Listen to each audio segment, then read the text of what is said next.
আমার ব্লগগুলো দেখে অন্যদিন বোর লাগলেও আজকেরটাই হবে না এইটুকু বলতে পারি। হ্যালো, আমি দিয়া। 30 দিনে 30টা মিনি ব্লগ চ্যালেঞ্জের আজকে ডে 18। বুঝতেই পারছো, ব্লগের শুরুতেই হাওড়া ব্রিজ দেখাচ্ছি মানে কলকাতা যাচ্ছিলাম। হ্যাঁ, আমি যাচ্ছিলাম বড় বাজারে একটু ফ্যাব্রিক মার্কেটে।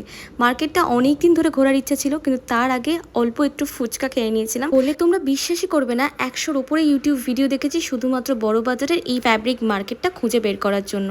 গুগল ম্যাপ দেখে লিটারালি 5 বার একই জায়গায় ঘুরপাক খেয়ে ফাইনালি একটা ছোটখাটো মার্কেট আমি খুঁজে পেয়েছি। আর সেখানেই খুঁজে পাই সুতির কাপড়ের দোকানটা। দোকানের কালেকশন ভালো ছিল, কিন্তু দাম ছিল প্রচন্ড বেশি। তারপরে দোকান থেকে বেরিয়ে ছোট্ট বিড়ালটাকে দেখতে পেয়ে আর তারপরে চলে যাই চুড়ির দোকানে। অনেকদিন ধরে কাঁচের চুড়ি খুঁজছি, কিন্তু কোথাও সেভাবে মনের মতো পাচ্ছি না।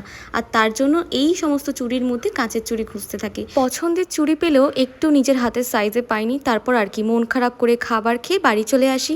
আর তারপরে কিছু কাজের জন্য রেডি হয়ে যাই, কারণ আজকে পরপর অনেকগুলো পেন্ডিং কাজ আমায় কমপ্লিট করতেই হবে, না হলে আর হবে না। কারণ রোজ জিমের জন্য আমি কাজগুলো করতে পারছি না। তারপর বেরিয়ে একটা ফুটি খেয়েছিলাম, আর ফুটিটা খেতে খেতে ভাবছিলাম যে আমার কি কি কাজ আজকে কমপ্লিট করতে হবে।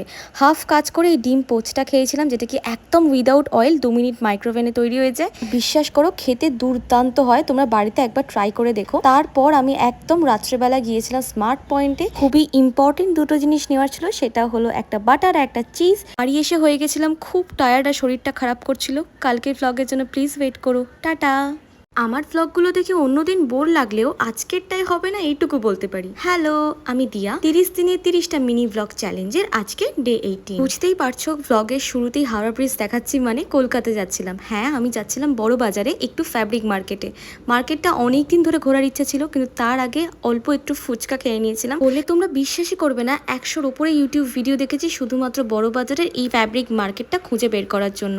গুগল ম্যাপ দেখে লিটারালি 5 বার একই জায়গায় ঘুরপাক খেয়ে ফাইনালি একটা ছোটখাটো মার্কেট আমি খুঁজে পেয়েছি। আর সেখানেই খুঁজে পাই সুতির কাপড়ের দোকানটা। দোকানের কালেকশন ভালো ছিল, কিন্তু দাম ছিল প্রচন্ড বেশি। তারপরে দোকান থেকে বেরিয়ে ছোট্ট বিড়ালটাকে দেখতে পেয়ে আর তারপরে চলে যাই চুড়ির দোকানে। অনেকদিন ধরে কাঁচের চুড়ি খুঁজছি, কিন্তু কোথাও সেভাবে মনের মতো পাচ্ছি না। আর তার জন্য এই সমস্ত চুড়ির মধ্যে কাঁচের চুড়ি খুঁজতে থাকি। পছন্দের চুড়ি পেলেও একটু নিজের হাতের সাইজে পাইনি। তারপর আর কি মন খারাপ করে খাবার খেয়ে বাড়ি চলে আসি।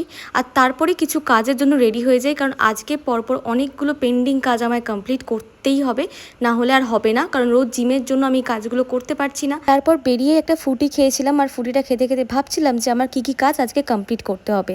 হাফ কাজ করে এই ডিম পোচটা খেয়েছিলাম, যেটা কি একদম উইদাউট অয়েল 2 মিনিট মাইক্রোওভেনে তৈরি হয়ে যায়। বিশ্বাস করো, খেতে দুর্দান্ত হয়, তোমরা বাড়িতে একবার ট্রাই করে দেখো। তারপর আমি একদম রাত্রেবেলা গিয়েছিলাম স্মার্ট পয়েন্টে। খুবই ইম্পর্টেন্ট দুটো জিনিস নেওয়ার ছিল, সেটা হলো একটা বাটার আর একটা চিজ। বাড়ি এসে হয়ে গেছিলাম খুব টায়ার্ড আর শরীরটা খারাপ করছিল। কালকের ভ্লগের জন্য